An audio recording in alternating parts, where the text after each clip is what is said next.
I'm David Murphy from SLR Consulting. With me, I have Victoria Vitri and Noah Slovin. Victoria and I will be presenters and breakout room facilitators, and Noah will be running the Zoom controls.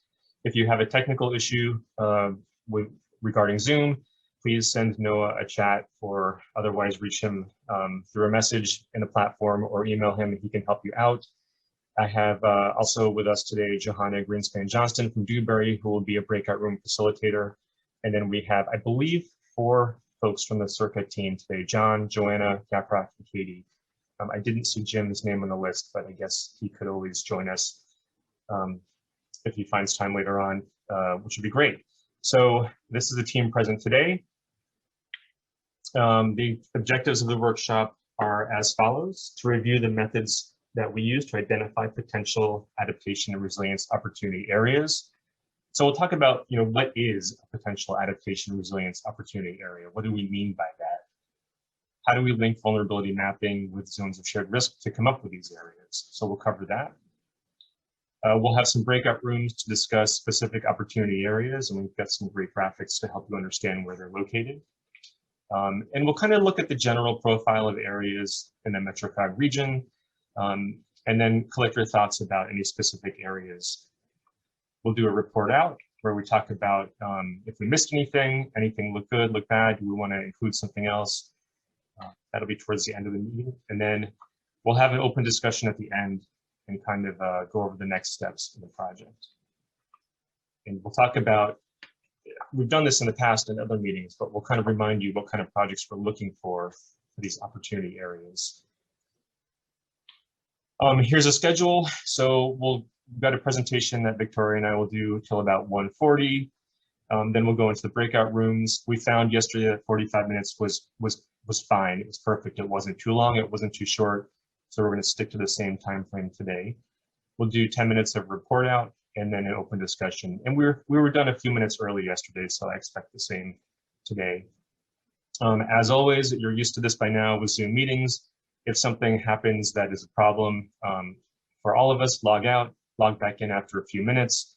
If there's some kind of power outage and either me or Victoria or Noah is lost from the meeting, have no fear, the other ones of us will carry on. We have multiple versions of this open, so we can keep going. So let's just go through a little bit of the background here, and we're not going to do as much background material presentation as we have in the past.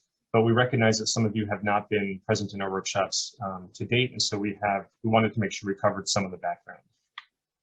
So let's get oriented here. So what is a potential regional adaptation resilience opportunity area?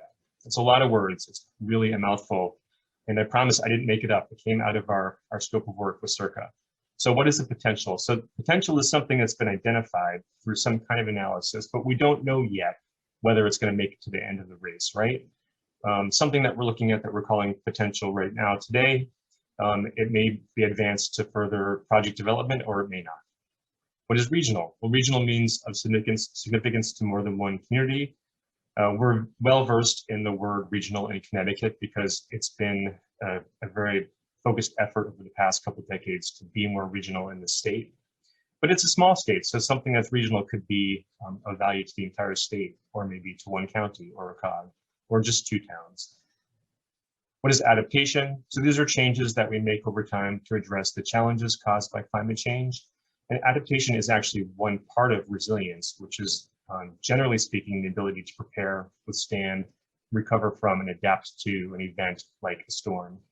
There are a lot of definitions of resilience. That's really the one that we kind of mean right now in the context of a potential regional adaptation resilience opportunity area, including all those 4 components: prepare, withstand, recover, adapt.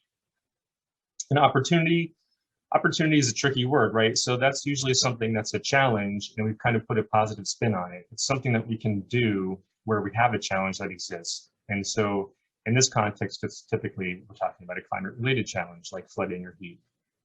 And then an area. So an area, we don't mean one parcel, we don't mean hundreds of parcels. Potentially we could, but we don't intend to mean that only. So this is a part of a community, part of a municipality, or maybe a neighborhood. So it's just a boundary that we draw that doesn't follow parcel lines or roads necessarily, but it's a piece of the community. All right, so hopefully that gives you a good introduction to what we mean by potential regional adaptation resilience opportunity area, which continues to be a mouthful for me. So how did we get here? We've had a lot of discussion over the past year. Perhaps you followed along with Resilient Connecticut Phase 1. Circa presented the results of Phase 1 at the summit this past fall, and we also talked about transition into Phase 2 at the summit. We've been meeting with the COGs since October of 2020, the monthly COG board meetings, but also some of the subcommittee meetings, such as the Transportation Technical Advisory Committees and such, giving them updates all along. We had a series of workshops in January and February 2021, focused mostly on the climate change vulnerability assessment and the index that we developed, which has the acronym CCVI. You'll hear Victoria use that acronym a little bit later. We also focused on the zones of shared risk. And because we couldn't cover everything in the workshop series in January and February, we also had a webinar in March of 2021 to give an update on the CCVI process. Perhaps some of you have seen the viewer, the ArcGIS online viewers, to look at the CCVI and zones of shared risk. And if you haven't, we'll definitely touch on that topic throughout this workshop today. Remember, the area of focus is Fairfield and New Haven counties, which is where Circa is allowed to spend the funding that they received from HUD for this project. We don't really work with counties in Connecticut. County governments don't really exist, so we work within COGs for planning. So there are 4 COGs that are involved here. We're focusing on all the 51 towns in the 2 counties for the heat and flood related assessments, but we are focusing on the 33 really towns with transit-oriented development potential today. So there are 31 towns that have TOD potential by virtue of having direct access to a rail line. And then there's 2 towns that we added, Brookfield and Shelton, because Brookfield could at some point in the future have a rail spur, and then Shelton is within walking distance to downtown Derby and is actually part of the Derby TOD. So that's 31 towns that we're focusing on. You might be wondering, I don't remember stopping at a train station in North Haven. Well, there are towns that we're including that may have potential for TOD in the future. We are not starting from scratch for this project. We did not start from scratch. We worked hard with the COGs to collect a lot of information. The map that you see on the right-hand side, for example, is locations of all the hazard mitigation plan projects that have been the projects that have some spatial component. So they're in the spatial database. We also looked at plans of conservation and development, CRB, so resilience building workshop results and that sort of thing.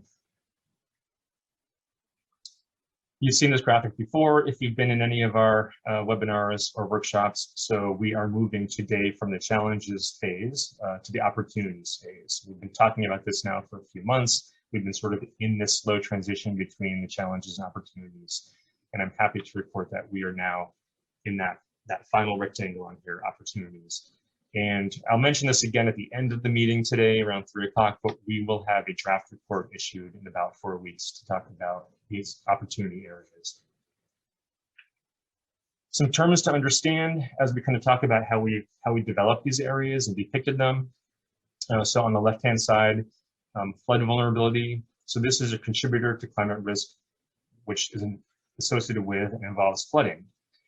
If you remember our workshops and our discussions about the CCVI tool, for the purpose of this project, vulnerability has 3 components, which is exposure, sensitivity, and then adaptive capacity.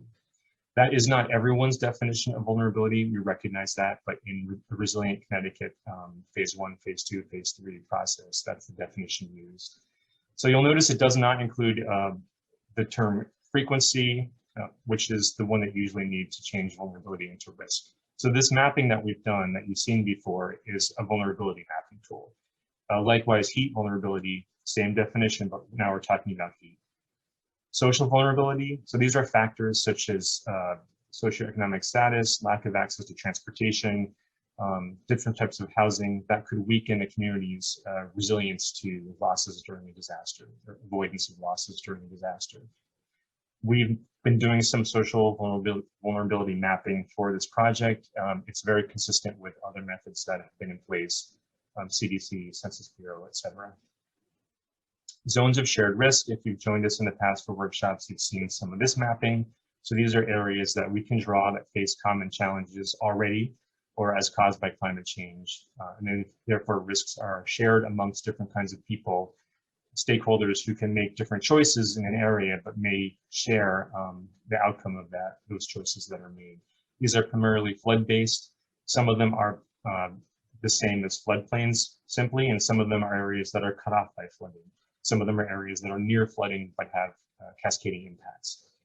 A regional asset or a regional piece of infrastructure, these are assets that serve more than one community, right? Remember that word regional that we defined a few minutes ago. Areas of planned development, these are areas identified in POCDs or regional POCDs for a variety of development, redevelopment types of projects. So we do not mean half of a town that where single family homes will be developed, perhaps. We know that is going on, but we're looking at redevelopment, mixed uses, that sort of thing. Commercial, industrial, residential, and in proximity to one another, perhaps municipal and other kinds of uses as well. Federal opportunity zones, these are defined by the feds. So these are zones that provide tax benefits to people and companies to spur investment. And the state of Connecticut recognizes these zones, and you can go right on OPM's website and see where they're located. And then finally, TOD, transit-oriented development. So this is development that supports creation of compact, pedestrian, centered mixed-use communities around transit or train stations. So those are all important terms. You're going to see them come up again and again throughout the presentation and the discussion today on the information sheets that we have for each of the opportunity areas. And the reason they're important to remember, just tuck this away, is we want to see how those areas that we've identified include or do not include these factors. So a darker blue area on this graphic on the left-hand side is typically a coastal floodplain or a riverine floodplain, but not always. It could be an area where there's perhaps some urban drainage challenges. On the right-hand side, we have the graphic of the heat CCVI tool, so the heat vulnerability. And this is, again, the definition is the same as for floods. So the vulnerability component includes exposure, sensitivity, and adaptive capacity. So exposure and sensitivity, exposure could be a vulnerable population, people who are, it's harder for them to deal with high temperatures. Sensitivity could be a lot of development that absorbs heat. Exposure could be emissivity. We do have some reflection of temperature in this analysis, but it's not a primary component. And then adaptive capacity could be distance to a cooling center or a shelter. You put all that together, and you perhaps are not surprised to see that the urban areas have kind of a higher heat vulnerability. But there are some areas in other towns, some outlying areas that also have a little heat vulnerability. Social vulnerability, it's on the left-hand side.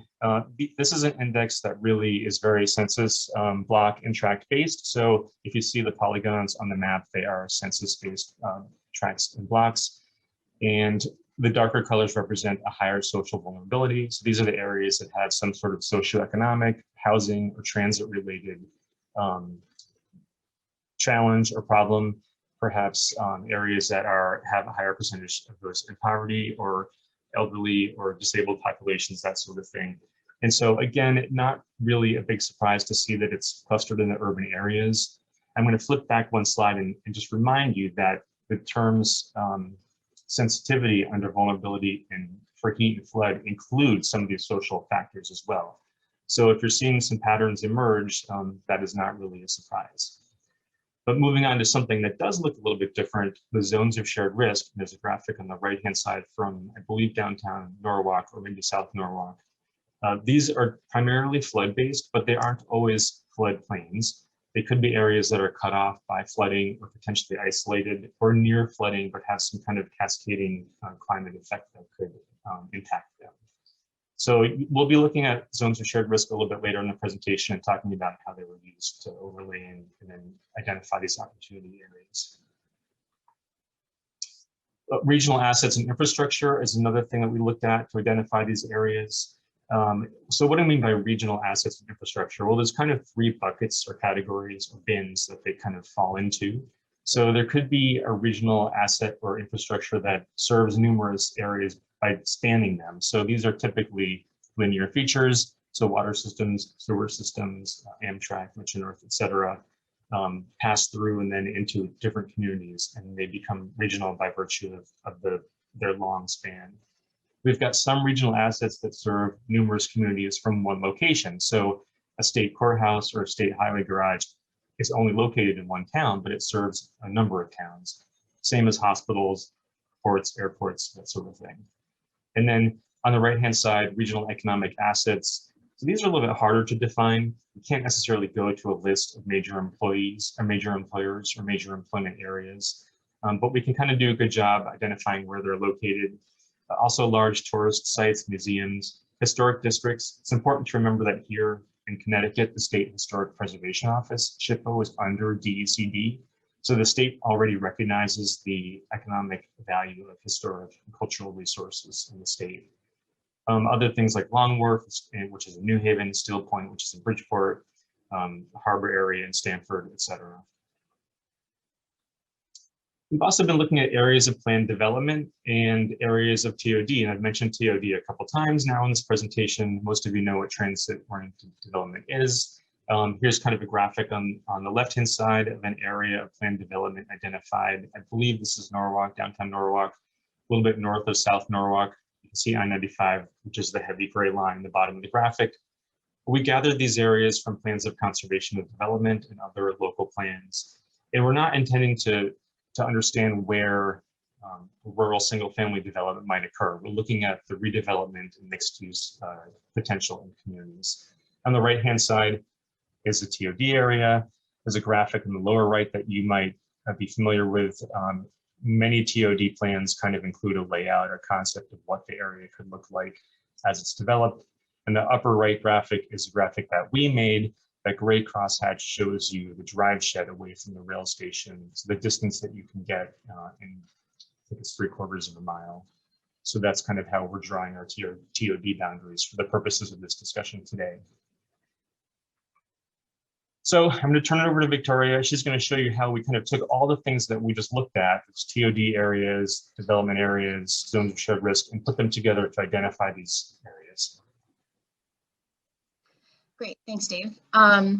So taking a lot of those resources, all of those resources that Dave just explained, we wanted to then kind of put them together and develop a process to identify these resilience opportunity areas. So, taking into account these tools such as the CCDI and the zones of shared risk, other planning efforts, so including TOD areas and planned development areas, and really trying to find that intersection of all of these resources. So we're going to step through the process a little bit here with a few graphics and a few details. So we're using the zones of shared risk as the foundation for this process. So you can see we have all of these pink zones of shared risk, which are really focused along those TOD corridors. In total, we had 656 of those. So clearly we can't make those an opportunity area. That's way too many to work with. So we decided, let's take a look at these regional assets. So taking a look at those ones that span municipal borders, or they're locational and they serve several municipalities, or maybe they're those economic or historic resources. So identifying which zones have a regional asset narrowed the field down a little bit to 626. So that's all of these green zones here. So we can call those a regional zone of shared risk, right? They have at least one of those regional assets. So again, a pretty large number, which isn't a bad thing, but for narrowing down opportunity areas, still a pretty large number.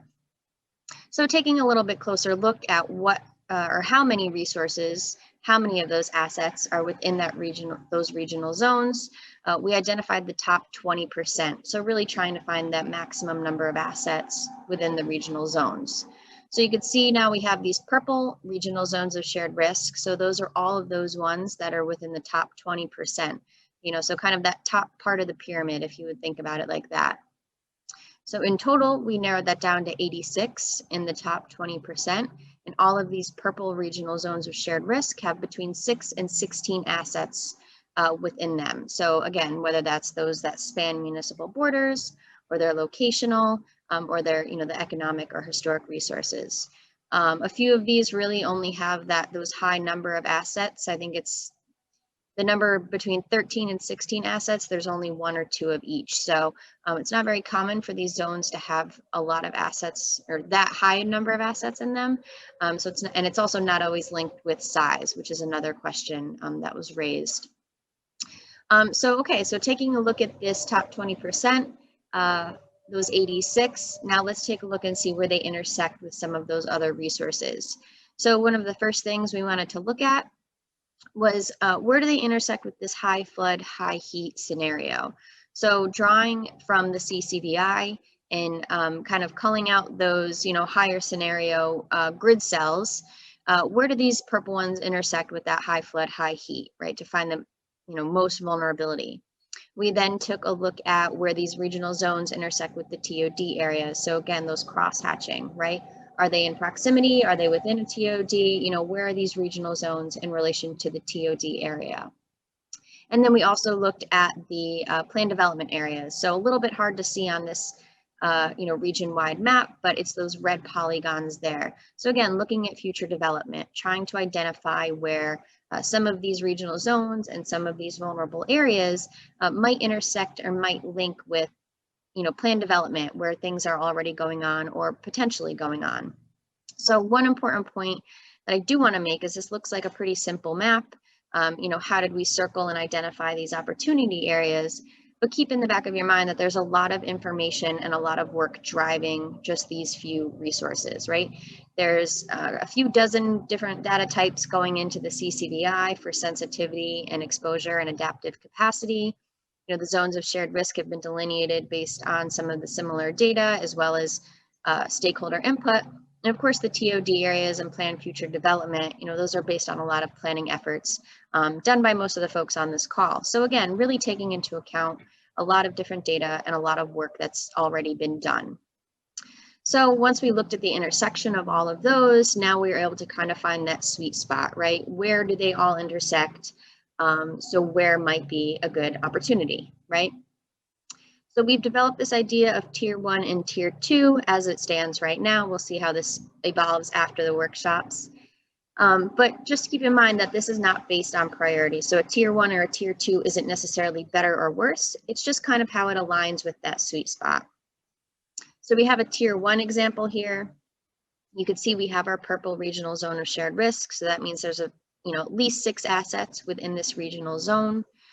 We have that kind of peachy beige underlay there. So that's all high flood, high heat. You can see that zone of shared risk is completely encompassed within the high flood, high heat, telling us that throughout that regional zone of shared risk, and then mostly throughout this opportunity area, relatively high vulnerability. And then it's also pretty encompassed in the TOD area, right? So again, all of that underlying data all kind of intersects perfectly here. If we take a look at a tier 2, and then perfect, thank you. If we take a look at a tier 2, a lot of those same elements, but they don't all quite fit up the same. But that doesn't discount the area, right? There's, just because one cell isn't as vulnerable as the next doesn't mean that, neighbors or, aren't feeling that similar vulnerability. So we still wanted to try to identify these areas so that we could take a little bit of a closer look. So taking a look at this tier 2, which is more of the oval shape, it does have that regional zone, so it still has that large number of assets. The high flood and high heat is a little more scattered in this area, but there are some pockets of vulnerability. It's not completely encompassed by the TOD area either, but it all kind of is slightly touching. So I keep thinking about this as a puzzle, right? So a tier 1, those puzzle pieces fit almost perfectly together, but a tier 2, like maybe you're just trying to find the corner piece, right? We're trying to piece it together, but we quite can't get there. But again, still important. So not priority, just kind of a way to process or characterize this process. So now taking that further, right, we've got several tier 1 and tier 2 throughout the area. So we could see we have a few inland in Danbury and several along the coast. And then it looks like we've got a couple creeping up there in Norwalk. So I forget off the top of my head, maybe 12 in this, 12 or 14 in the WestCOG. I think it might be 14 in the WestCOG region. But, pretty even between the tier 1s and the tier 2s. So again, how did we characterize this, right? So going into the breakouts, we've got a few different resources that we have to cover. We can cover all of them, we can cover some of them, but I just want to kind of introduce some of them as a group. And then also some things to keep in mind as we get into the breakout, and then to keep in mind even further is how we're kind of piecing this puzzle together. So a couple notes on some of the process. So, reminders for the discussion rather. So again, we're identifying this kind of with that human touch. We're looking at this intersection of all these resources, of the vulnerability, the shared risk, and the assets. And this isn't the end all be all. There's a little wiggle room, right? We're looking for some stakeholder feedback. We do have an individual page for each area, which you'll see some of these pages in just a second. But we do have kind of this characterization for all of the areas that you just saw on the previous slide. Some other hints when we're looking at the sheet, just keep in mind, you'll see a lot of numbers, but usually the higher means more vulnerability, the lower means less vulnerability. We've also tried to identify that for you, whether it's a moderate or moderate low, moderate high, high vulnerability, and that's for flood, social, and heat. Also the zones of shared risk. So if you're ever digging in the viewers, as well as on the sheets, you'll see that there's some pretty long ID numbers. But the first part just helps folks identify that watershed, so wherever that zone of shared risk is. So for example, if you see a zone of shared risk with the number 7,300 at the beginning, that's telling you that that's in the Norwalk Rivershed, right? So this is just one more piece to help with planning and identifying the location and kind of characterizing these tools. And then also the areas of plan development. So a lot of these have come out of community plans. Even now, as we're still reviewing maps, there's a few pockets here and there that we know we can capture. Still also evolving, identifying these plan development areas. And then also, like we say here, the names have kind of been selected by us. So everything here is a work in progress. So those are kind of some of the logistical reminders, but some other things I want you to keep in mind as we're going through the discussion for the breakout. We've taken a lot of data into consideration and a lot of stakeholder feedback into consideration when developing a lot of those resources and setting kind of that groundwork. But again, we still really rely on local knowledge and again, feedback. So a few questions as we step through the breakouts and then as I step through the next couple slides as well. So are there any other assets in particular that might have been overlooked? Right, so we've got those three primary types spanning across municipalities, locational but serving several municipalities, and then those economic assets. Is there a specific asset or is there maybe a general type of asset that we may have overlooked that really could be critical for identifying an opportunity area? And then if we're taking a look at a specific area, are there any resources or assets or infrastructural components maybe outside of that area that alleviate some of this vulnerability, right? So one part of Resilient Connecticut is identifying these resilient corridors. So linking vulnerable areas to more resilient areas. So by identifying kind of that web of vulnerable areas and resilient areas and some of the resources in between, we can start to identify these resilient corridors. So keep that in mind. If there's assets or infrastructure outside of an area, let us know what, what that area might rely on. If there's any specific flood or heat risk location that comes to mind. So, we've looked at hazard mitigation plans, we've identified hazard mitigation plan actions, we've gone through a lot of planning documents, but when we're looking at some of these opportunity areas, if there's a specific flood or heat risk, don't be shy and let's identify that in the breakouts. The more specifics that we can get to characterize these opportunities, the opportunity areas, the better. And then are there any specific planning efforts occurring in a specific opportunity area? So again, trying to link efforts together, right? We don't want to double everyone's efforts. If there are some plans, even if they're in the early stages in one of these opportunity areas, let's chat about those and see if there's ways to fit things together. So these are definitely some things that we'll be talking about in the breakouts, but I want to kind of get your mind going now. So to take a quick look at some of the resources we have available to help characterize these opportunity areas, first we want to understand what's the vulnerability, right? This is the main part of everything we're talking about. We're addressing this flood and heat vulnerability, so we kind of need to identify what's going on and where is it going on, especially in some of the larger zones of shared risk. So I'm going to chat for a minute about Bridgeport. I know it's not in the WestCOG region, but hopefully you'll see where I'm going with this in just a second.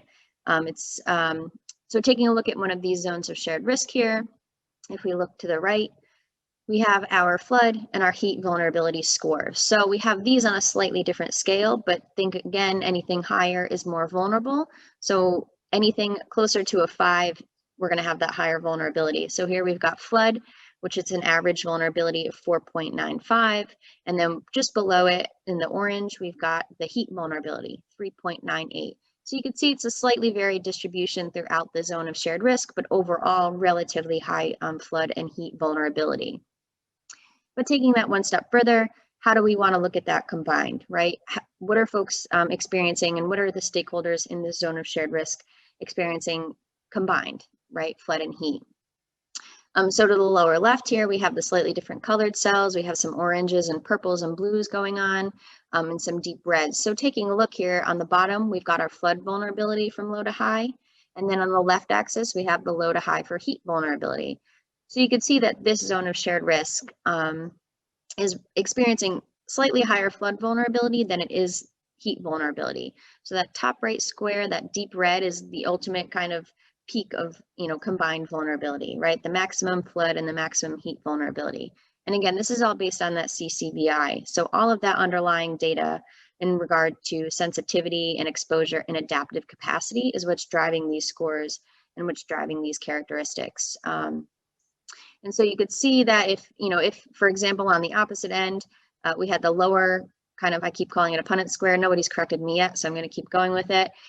We have that, if it was the lower left that was highlighted, which is more the light greens and the light blues, we would know that this area in this zone of shared risk, has lower flood vulnerability and lower heat vulnerability. So just another way that we're taking the CCBI data and trying to analyze it and, have it tell us what we need to know. So taking some of this data, but also taking some of that other asset and infrastructure data, we went ahead and developed these sheets as well. So looking at that same zone of shared risk in a slightly different view here, you could see we have our opportunity area. So in the south end, it is a tier 2 in Bridgeport, and it does contain kind of that elbow-shaped zone of shared risk, as well as another portion of another zone of shared risk. We do have some numbers here as well for vulnerability, slightly different scale. This is our normalized scale, so from 0 to 1. But you can see that for flood and social vulnerability, they're both high, and then heat vulnerability is about moderate to high. So that's kind of a general idea within the entire opportunity area. So it includes both of those zones of shared risk. Some of the assets in this area, not all of them, but just to capture a few, we have a substation, we have law enforcement, and we have some electric transmission. Again, not all of the assets and not everything that's going on in that opportunity area, but just to kind of capture what's going on. There is a federal opportunity zone present, and then you can see that just in kind of the northern part of that opportunity area, we do have the Bridgeport Station TOD. So again, thinking, of how we're putting all of these resources and how we're putting all of this data together to identify and then characterize these opportunity areas. So now taking all of this information, where do we go from here? What's the next step, right? We're working in these workshops and we're all chatting today for the next hour or so, to get to identify the details and get through some of the nitty-gritty on some of these opportunity areas so that we can push it to the next step and identify and develop these projects, right? So sticking with this Bridgeport example, hopefully now it all makes sense why we chose those few zones of shared risk.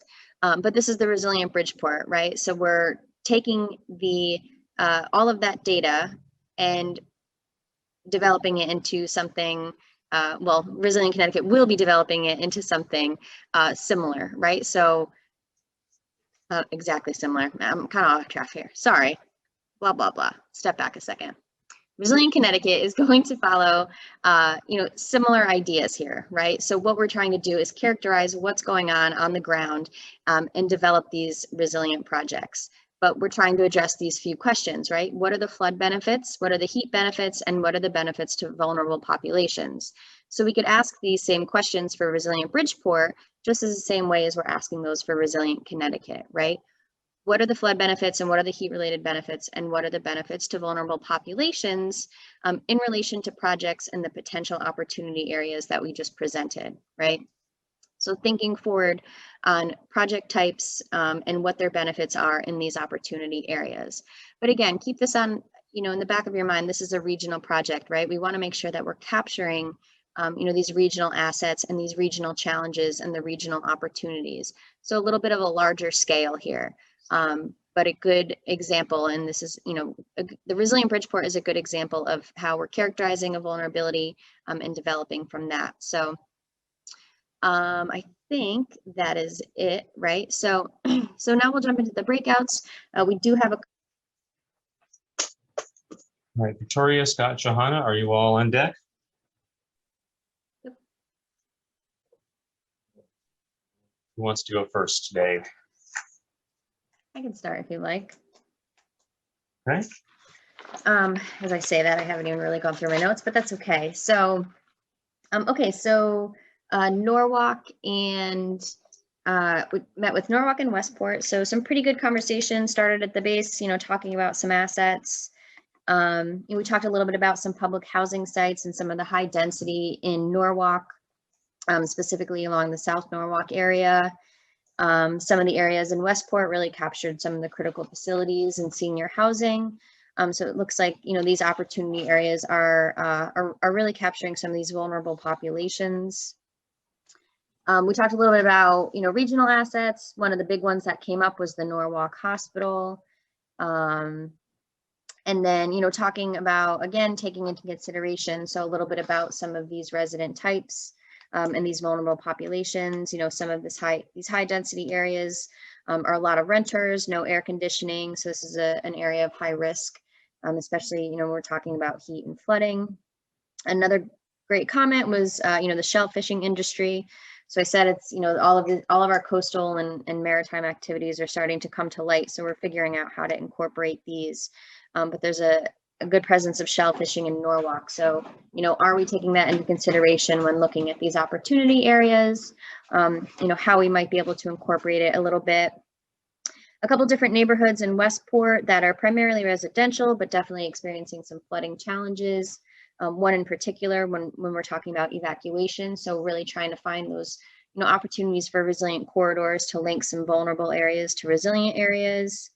Some other challenges in Norwalk. I think one of the biggest one that came out of, the continuous times of me asking about challenges was education and outreach across the board. So whether that was for residents to understand when to evacuate, to understand what some of the warnings mean, and then also in regard to heat warnings, having more consistent messaging across the board.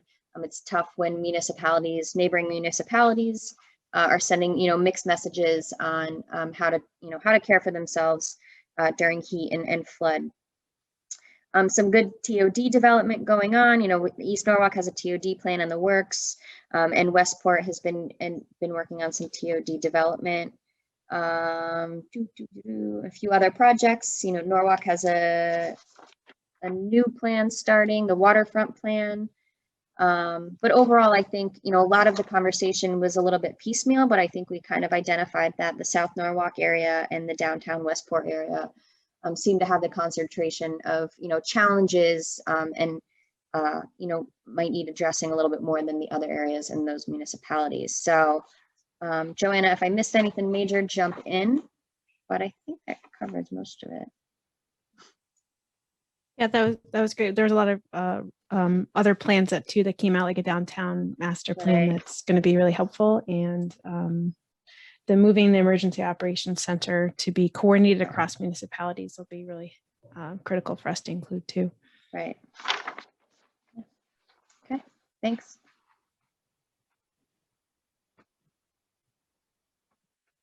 Scott, do you want to go next? Johanna?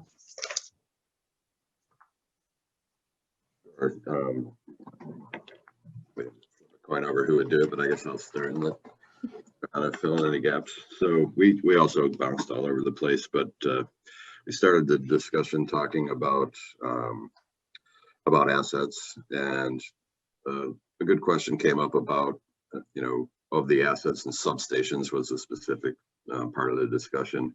Do we know the vulnerability, which ones may already have adaptation or resilience or mitigation included, and how do we address that issue? So that turned into a more general question about assets and which ones are already protected. We talked about some specific assets, particularly the newer substation, COGs that has regional impacts that didn't make its way into the study because it it was completed after data collection. We talked about the importance of affordable housing and how that is, included in the CCBI. But when we progress from phase 2 to phase 3, selecting projects, affordable housing and other socially vulnerable, pieces of the SVI should be definitely incorporated into projects and how that's a priority. At the state level, I talked a little bit about some synergies with the resilience planning efforts going on in Westport and making sure that in Westport that we make sure things are in concert with between the two efforts. Talk some about stormwater flooding at Stanford Station. Overall, again, state policies focused on vulnerability and affordable housing. And then power outage protection. A lot of our, I guess if we had to think in terms of prioritization, a lot of our discussion centered around power outages. And then lastly, in addition to power outages, we talked about, Jim brought up natural gas and gasoline and heat distribution, which came out of Monday's meetings. And then lastly, the prioritization at the state level on nature-based and infrastructure where it makes sense because of project selection, and also now losing track of the things that we can accomplish with policy and planning related initiatives as opposed to projects and really. John or Joanna, is there anything you'd like to add to that? No, I think that was good. Thanks. Yeah, no, that was great. Okay, I had the Northern Fairfield County Danbury centered group. We had folks from Brookfield and Reading, and we had someone from Demis Region 5, which was great. And as well as us from the consultant and Circa teams. We had some good comments right off the bat from the first selectman in Reading who asked me point blank, how come Georgetown is now in when it was out last week? And this has been a fun topic actually, because it's really caused us to go back and take a hard look at how we are identifying opportunity areas. And I said, frankly, it's the flood risk that we have to look at. And even if we don't have the heat vulnerability intersecting with high flood vulnerability, we need to take into account the flood vulnerability as a driver on its own. We also want to make sure that as areas are developed, and there's 2 TOD areas in this small zone of shared risk, they're very close to one another. As development occurs, we want to make sure that we don't make heat vulnerabilities get worse. So I think there's a lot to work with there, and I was pleased to see that we're going to find a way to incorporate the feedback that we get and take a second look at some of these areas, and that's a good example. Nicole from WestCOG asked a good question about how we kind of deal with projects that need some public versus private participation, and geographically how that would work out. Do projects have to be in right-of-ways, for example? And Katie reminded us all about the public versus private interests and kind of needing to combine the two. And we noted that in some of these rural towns that we were in the northern part of the region, we might kind of have a higher sort of profile of private properties than we do in some of the more urbanized areas that are participating in projects. We talked a lot about the projects that we're thinking about coming out of these opportunity areas, and Alex reminded us of the holistic perspective that we have to take to kind of develop these more resilient systems. And I remarked that unlike Resilient Bridgeport, which we used as an example, the WestCOG region doesn't really have a lot of recent examples of these complex resilient projects. It's not to say that there hasn't been in the past. The hurricane barrier in Stamford and the Norwalk River flood control projects of 50, 60 years ago were kind of the way that we addressed things back then. And so I said that I thought the region was kind of ripe for some good projects going forward. We picked on Henry a little bit from Demis, and it was really good to do that because he brought up the critical infrastructure aspect, and which is, of course, those are the assets that we've looked at to draw these areas. He mentioned the lifelines approach that FEMA is really embracing, and talked about the kind of the cascading impacts of infrastructure that relies on itself or on other pieces of infrastructure that could go down during a storm event. And so he wants to, the quote that I loved that I wrote down from Henry was critical infrastructure supports critical infrastructure. And I hope I didn't get that wrong, because we're going to put that in the notes, and that's going to live on forever in this project. Again, just the criticality of infrastructure and the cascading impacts is something that should be addressed, and we want to address in this project. We talked about specific types of infrastructure as well. Julia mentioned the high voltage transmission corridors through the region, which bring electricity from one place to another and not necessarily to the area that they're crossing. We did have some comments about food security, which has been coming up in a couple of these workshops. And finally, we had, Alex reminded folks that there was a nexus between watershed water quality planning and resilience planning. And I said that I fully agree, and reminded folks that flooding is kind of a big water quality impairment. And to the extent that we can start to incorporate resilience into watershed plans and vice versa, we should look for ways to do that. And that's it. Anything else, Katie, Yafrak, that you remember from our group? No, Dave, you were good enough to actually record quotes, so I can't get better than that. That was great. Just that one. Okay, well, why don't we, we've got just a couple slides and we can just kind of end with the rest of the open discussion. So next steps, we are going to be issuing a report that describes these areas and incorporates stakeholder feedback. I'll look for that in 3 or 4 weeks. We'll also take a chance to describe those flood and heat CCVI tools, the zones of should risk and the TOD areas and that sort of thing, so that everything is kind of in one place, described in one concise document. As we transition from Resilient Connecticut phase 2 to phase 3, what's that going to look like? Well, that'll be when we take some of these opportunity areas and kind of advance them towards closer to the finish line, which ones might look like potential pilot projects going forward. So CERC will be working closely with the COGs, the towns, and the state agency partners to kind of make that happen, get from phase 2 to phase 3. And it's really important to remember, we've talked about this today already a few times, we want to look at projects that have the most impact and kind of provide the most value. So where do planning gaps exist? In other words, someone else is looking at Long Wharf and New Haven and looking at Resilient Bridgeport, but where are we not looking? That's where this project wants to kind of focus some of the attention, those planning gaps, and where we can kind of be aligned with community priorities and COG priorities. And then CERC will be helping to look for funding opportunities going forward. We kind of looked at this example earlier. This is Resilient Bridgeport, some images from that project's website. So when you think about this kind of comprehensive and complex resilience project, think about what are the heat and flood co-benefits and what are the benefits to vulnerable populations, right? So this project includes a flood wall, which looks like an elevated road and will be landscaped to be very appealing and pedestrian friendly, but it also includes a resilience center that can be used kind of as a community center and for probably a shelter and some heating and cooling during extreme weather events. We believe that, you know, is kind of the plan. That's the approach.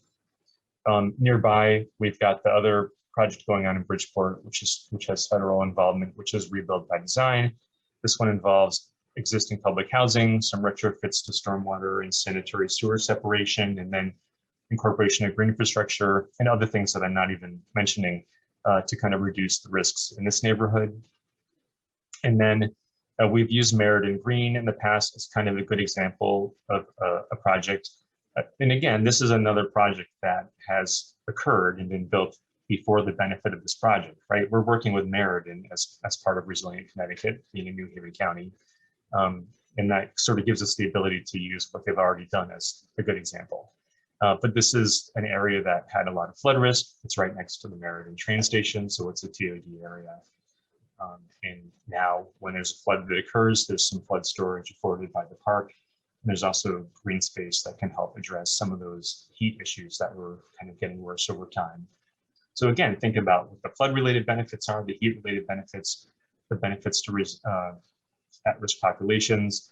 And then we haven't spent a lot of time talking about it today, but the term has come up, those resilient corridors. Think about how some of these projects could link to resilient corridors. So this is right adjacent to the CT rail line, which is an area of extreme investment by the state to kind of improve commuter conditions from Hartford down to New Haven. And then I throw this one in. This is something that we've looked at before in some of the WestCOG meetings as an example of something that could be a resilience project. So there's been some TOD study by the COG in the Branchville area. And if you're going to do what you see on the right-hand side of this page, this graphic on the right-hand side, this concept for some new development, how do you do that next to the Norwalk River? Well, you could follow local flood regulations, and that's of course the minimum, right? We need to do that anyway. But we also want to make sure that there's dry egress for new buildings, right? We want to make sure that we look at who's living in the new buildings, are there other uses to those buildings, and how are we making the rail station safer with kind of more resilient parking? So a lot of things can come into this, and at the same time, thinking about the heat vulnerabilities, we want to make sure that we don't make the heat situation worse in a place where it isn't necessarily bad right now. So you'll see a lot of green spaces incorporated into this, and we'd want to make sure that that was addressing some of the heat vulnerabilities. So lots of ideas to leave you with. And just a reminder, some of the resources available, you can go right to the project webpage at CERCLA's website, resilientconnecticut.econ.edu. There are some climate fact sheets about flooding and heat that are available there as well. And then you can look at the Climate Change Vulnerability Index, the CCVI viewer. There's also a story map for Resilient Connecticut. And I see the chat blinking. I'm guessing that somebody is putting these into the chat. And if not, we can do that towards the end of the workshop. And with that, we'll open back up to the floor.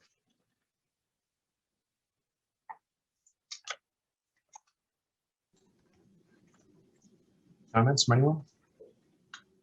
Hi, that was me in the chat, Dave. Rebecca French, Connecticut Deep. Oh, hi, Rebecca. Hey, so just prior to this meeting, I saw the news that President Biden has officially announced that FEMA will be doubling the amount of funds available through the Building Resilient Infrastructure and Communities program to $1 billion available for the national competition this year.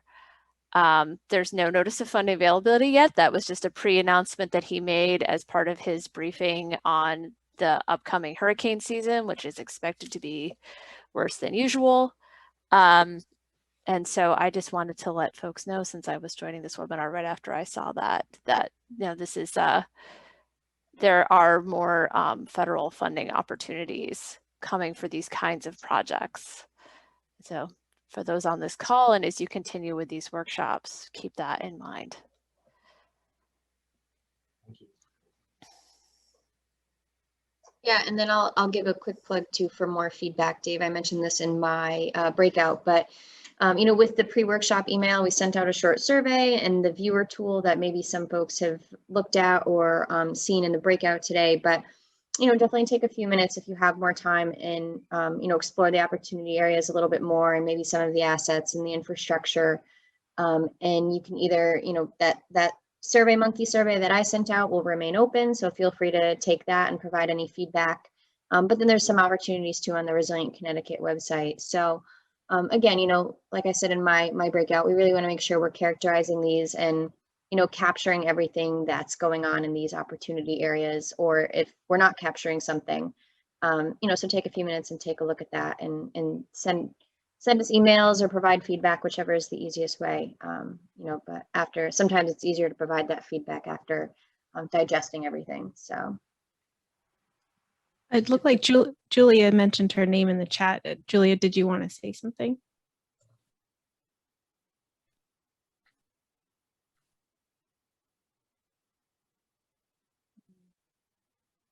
I did.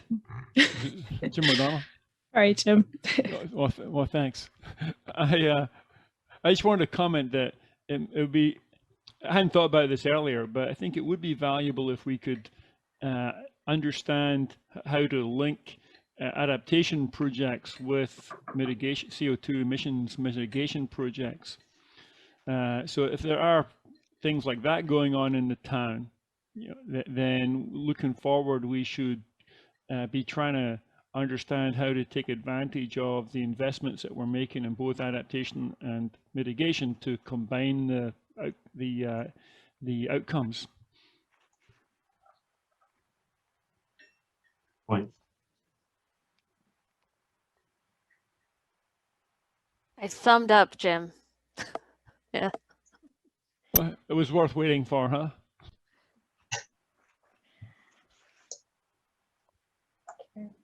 Right, John, parting words?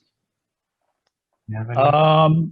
Yeah, just quickly, thank you to everybody for participating in this workshop and for those that participated back in January. I think Dave did a great job of summing up where we're headed. Look for the draft report, and in the interim, if you have thoughts about anything we discussed today in terms of prioritization or things that we missed or initiatives that are going on locally, please reach out to us. You can reach out to me, John Trzynski. I'm the project director for Resilient Connecticut. You can find my email on the Resilient Connecticut website or reach out to any of the circuit team. And that's about it. I just want to thank David and Victoria for their hard work on this project. I know they put in a lot of hours, and we'll look forward to continuing this plan process. John. Great. Thank you, Bye, guys. everyone. Bye, everyone.